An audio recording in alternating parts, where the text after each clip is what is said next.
Every night, my mouth would go dry, my hands would shake, and my heart would race. Even though I was completely exhausted, I couldn't sleep. I was terrified at bedtime because that's when the anxiety would hit. At the time, I thought my panic attack came out of nowhere. But looking back, I realized it had been building for years. My body wasn't just anxious, it was carrying years of unprocessed fear. I tried everything I could find online. I'd Google how to stop anxiety fast, watch quick YouTube tricks, and forget all of it the moment the panic came back. I just wanted to stop so I could finally go to sleep. And with two little kids at home, especially a toddler, I really needed that sleep.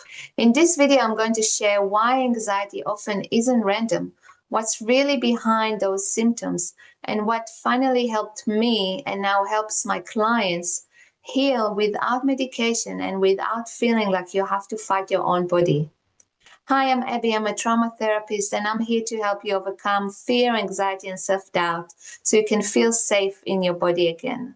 I grew up in a home where I never knew what was going to happen next. Things felt unpredictable from a very young age, and my body learned to stay on high alert 24/7. Even years later, after I moved to Australia, a completely different country, I knew I was safe. My body didn't believe it. I kept telling myself that I'm fine or I'm safe now. That didn't help because my nervous system still felt like danger was just around the corner. When I had my second baby, the stress just became too much. That's when the panic attacks really started. Not just at night, but sometimes even before riding my horse, which confused me because I love riding and I never used to feel like that before. But later I realized my horse was picking up on my nerves. He probably felt unsafe too. And when he got anxious, it actually gave my body permission to let my own fear rise to the surface. And that's when I realized this anxiety didn't come out of nowhere. It was my body's way of saying, hey, something's not okay. Often I see people make the same mistake I did, trying to fight their anxiety. We want it gone, we resisted, we tried to shut it down. We say things like, I'm fine, just calm down, or it's all in my head. But the more we fight it, the louder it gets. Anxiety can't just be pushed away. It's your body's way of saying, hey, something here needs attention.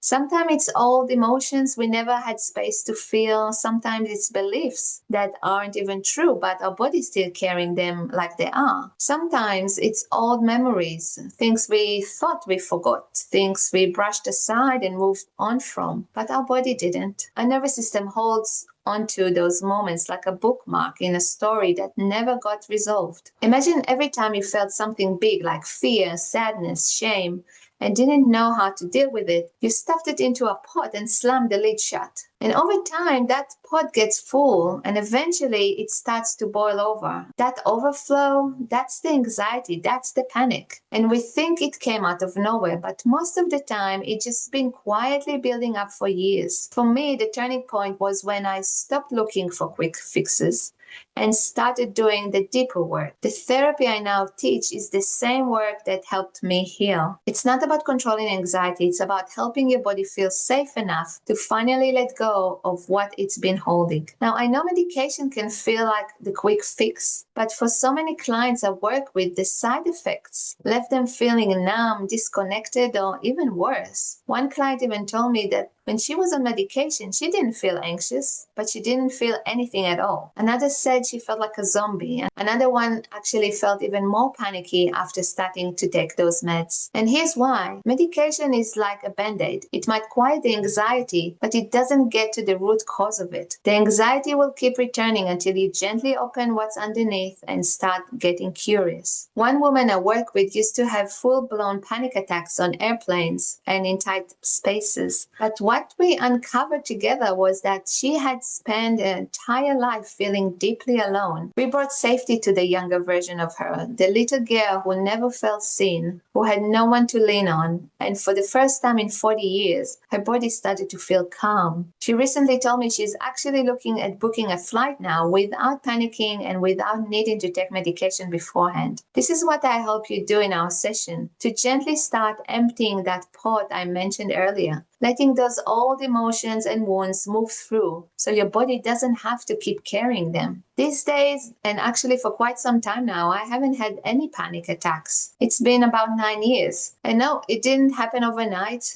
This isn't a quick fix, but it is absolutely possible. I learned to reconnect with my body. I learned how to be present instead of constantly jumping into the future, because that's what anxiety does, right? It pulls you out of the moment. I also stopped feeling ashamed of what I was feeling and started really listening to my body, noticing what feels good and what makes it tense up. This journey helped me feel safe again, not just in my mind, but in my body. And that's what I want for you too. That's why I'm so passionate to help you too. If this resonated with you, you'll love my next video where I talk about why curiosity is such a powerful tool and how it can help you start seeing your anxiety in a whole new way.